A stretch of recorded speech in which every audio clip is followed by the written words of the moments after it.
If you head over to Ratchet in the Barrens and hop on the boat, you will be taken to the far southern of Stranglethorn, where Booty Bay lies. If you're about level 40, you could pick up the quests related to the Buccaneer pirates.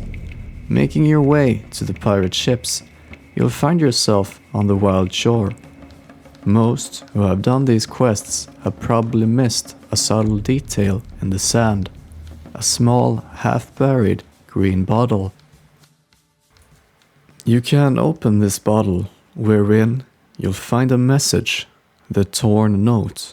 It reads, "I miss my tribe and my home. I would gladly welcome the wind on the open plains or the sunset over Thunderbluff to the heat of the jungle. I can see the ocean water not far from me, but it does nothing to cool my body or my temper. It only reminds me of my imprisonment." Whomever wrote this mentions a tribe and Thunderbluff. He or she is likely a Tauren. Looking up towards the sea from where we found this message, an island can be seen. Could that be where the Tauren is held? Or perhaps it's one of the pirate ships to the south. After opening a few more bottles, I found another note, the ripped note. This one reads, "That beast that reigns over this island is terribly powerful indeed. The other creatures here cower before him, Skymen and Jaguero alike. Even now, I can hear his roars and they cause me to flinch. These creatures will surely stop any who come to this island. I must have faith in my ancestors."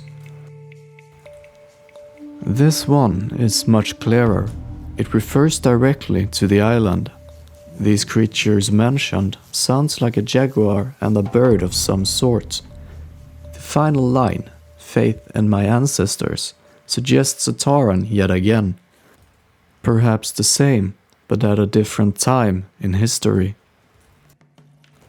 These bottles can only be found on the eastern part of the beach.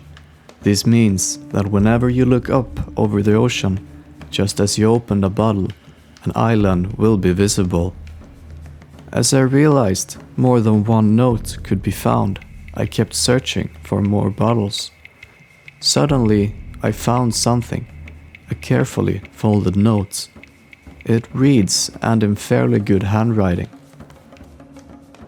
"To any that can aid me, please, my need for help is dire.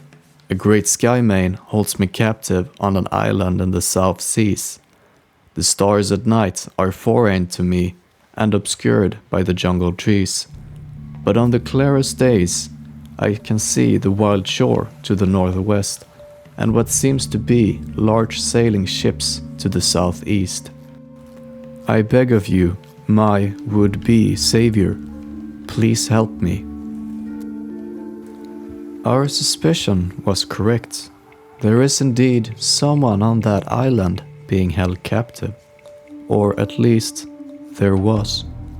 So I swam over to the island, looking for a captured Tauren.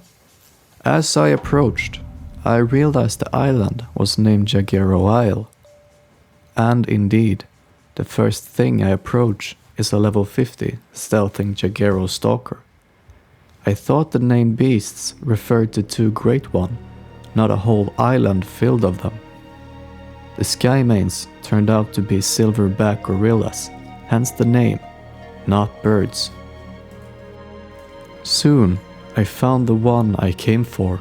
It was indeed a Tauren, the Princess Puba.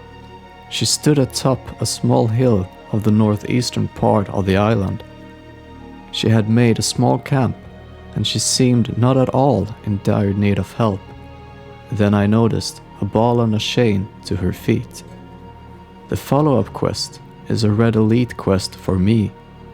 I figured that I could at least find the beast she asked me to kill. And indeed, a giant ape, level 51 elite, walked around on that island. Nothing I could do on my own for 10 levels or so. and as few people had seen the bottles, and even fewer looted the carefully folded note from them. This seemed to be the end of the quest chain for me, at least for now. Or that was what I thought. Soon, a level 54 warlock appeared. He had already killed the giant ape, but still decided to help me out. We chatted away and fished while waiting for respawn.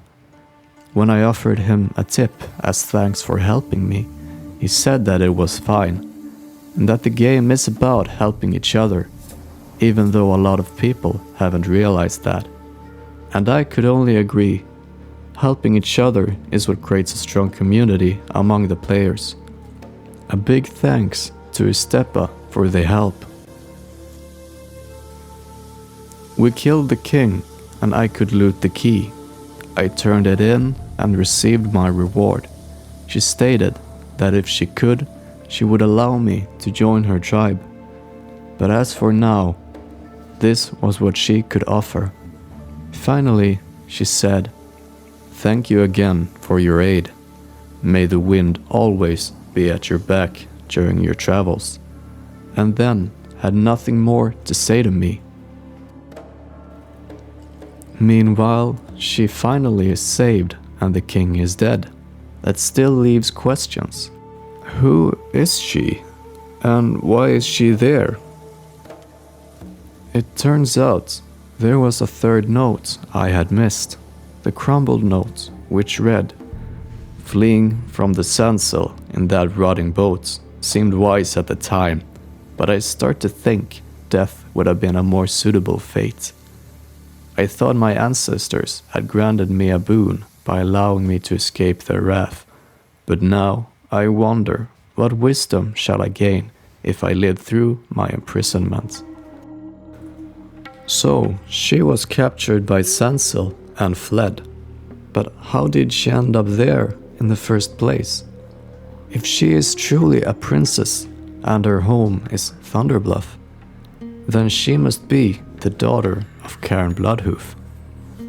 Not much information can be found on the forums. Nothing we did not already know. Much remains unknown. In the end, this subtle, half-buried bottle in the sand led us to rescue a captured princess. Isn't it funny how the small details would lead us there?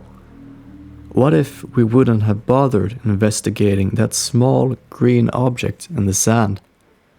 What other small details are there out in the world, just waiting to take us on another adventure?